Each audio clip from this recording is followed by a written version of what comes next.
তিন লাইনে মেট্রো চালু হতে রেকর্ড ভিড়। সোমবার রাত ৮টা পর্যন্ত মেট্রো চড়লেন আনুমানিক ৬,৯০,০০০ যাত্রী। এমনটাই জানা যাচ্ছে ইতিমধ্যেই।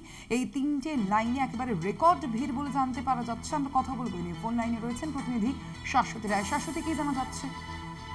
দেখো, মেট্রো রেল সূত্রে যেমনটা খবর মিলছে যে তিনটি যে নতুন লাইন আজকে চালু হলো, সেই তিনটে লাইন মিলিয়ে যাত্রীদের সংখ্যা দাঁড়িয়েছে রাত ৮টা পর্যন্ত ৬,৯০,০০০, এবং এই সংখ্যা কিন্তু আরো বেশ কিছুটা বেড়েছে। তার অন্যতম কারণ রাত্রির প্রায় 10টা পর্যন্ত, 10টা 19 পর্যন্ত ইস্ট ওয়েস্ট মেট্রো পরিষেবা চলেছে।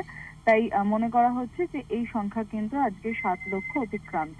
অর্থাৎ বোঝাই যাচ্ছে যে এই মেট্রোগুলিতে যাত্রীদের যথেষ্ট মাত্রায় উৎসাহ রয়েছে, এবং সেই উৎসাহের কারণেই বহু মানুষ ভিড় জমিয়েছিলেন আজকে এই যাত্রাপথে, এবং সম্পূর্ণভাবে এই যাত্রাপথ কিন্তু যথেষ্ট গুরুত্ব পাবে আগামী দিনে কলকাতা লাইফ লাইনে।